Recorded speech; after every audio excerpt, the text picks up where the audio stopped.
Hey guys, this is just a quick video for anybody that is trying to get their GameCube working, but it doesn't seem to want to read discs. So right now, I don't have any discs in here, but as soon as you close the door, you hear no drive activity, and if you go up to gameplay, it gives you this error message that basically says, please insert a Nintendo GameCube disc.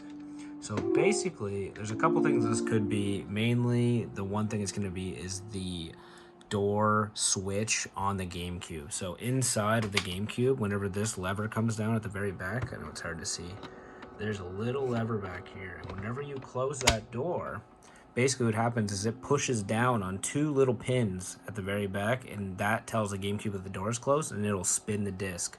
Basically, that's what's wrong with this one. We'll get it open so I can show you. And as we can see, if we zoom in here, these two little fingers, this little plastic piece comes off, these two little fingers right here are supposed to be, there's supposed to be plastic here. There's currently nothing. And there's supposed to be two little fingers, and whenever you push that forward, basically what happens is it creates a connection.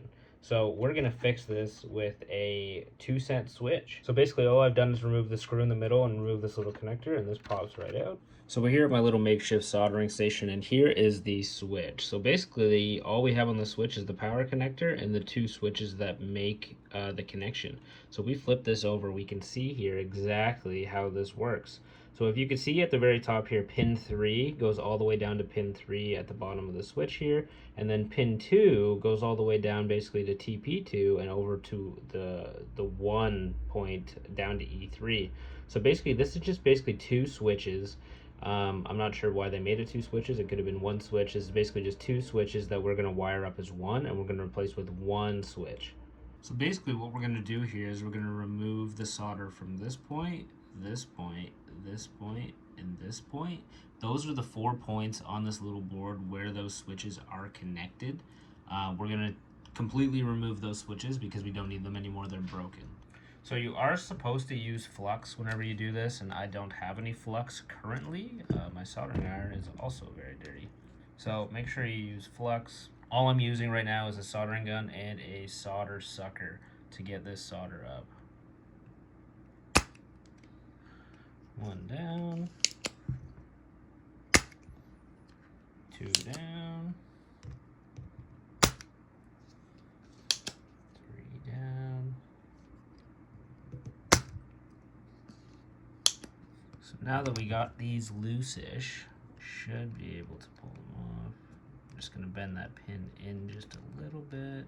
So with all the solder gone and a little persuasion, the switches are completely taken off of this board. As you can see, the 4 holes are completely vacant. If I flip the board around, there is nothing on this side of the board. So what we're going to replace this with are these 6x6 bottom switch or button switches.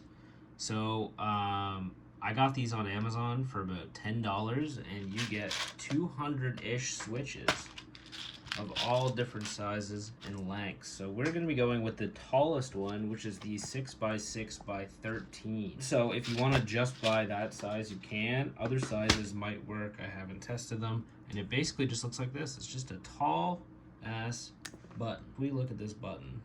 It's just a clicky button. You can click it from either side. It goes down. It's just a clicky button. So anytime this button is held down, the button is on. Anytime it's off or unheld, the button is off. So we are going to solder this onto our board. So another note, the way these buttons work is there is 4 pins, but the 2 pins that are closest to each other on either side can both be used as on. So we only need to use 2 of these pins on our switch, and we're going to bridge the other connections. So basically make sure that you're not soldering it in like this, and you're soldering it in where the 2 pins are on the side that you want to make the connection to. So we are going to go to our little board here. We are going to take a look at the layout, and as you can see, we want our 2 pins to basically go like this. Oh, you can't see. Basically go like this. At the very top, we want our 2 pins on this side to go in here, because that way we can signal to the board that it's on, but on the other side. So if we look at the other side here,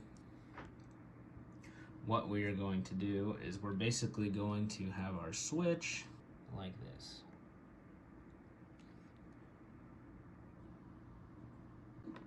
Another thing to note, we're only going to be using 3 pins out of these. So what you're going to do is you're going to hold the pin and make sure you cut off one of the legs, which I will do just off camera. One of the legs, just like this, so it looks like a 3-legged guy. So after we have the switch on the board, it's going to look like this. So this side's the connector side. This side right there is the side that we cut off the little leg. And if we go around back, you can see the little leads that are sticking through. So the leads are at the top here. The leads are at the top here and here, as well as the one just below it. These 3 right here. And now we're going to solder the switch in.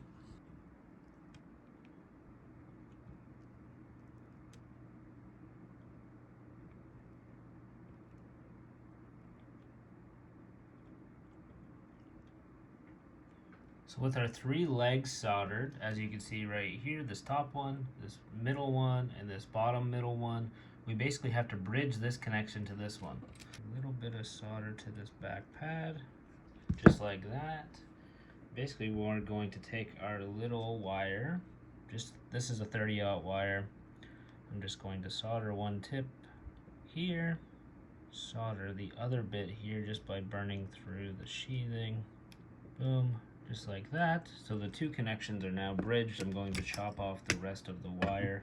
You can use a little thicker wire. This is all I have on hand. Boom, right there. And that is our 2 connections bridged. So I'm just going to get rid of this little solder thing.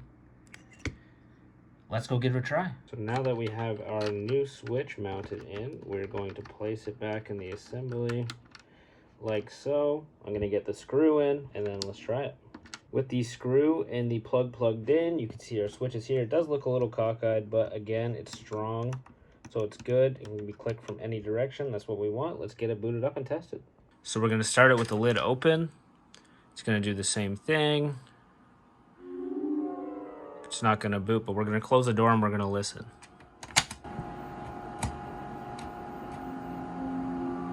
You can hear that. Let's open it back up and put a disc in. We heard the sensor initiate, so that's a good sign. We're gonna put this game isn't gonna read because it's a Japanese disc, but that's fine. We're gonna close it. We're gonna hear the game spin.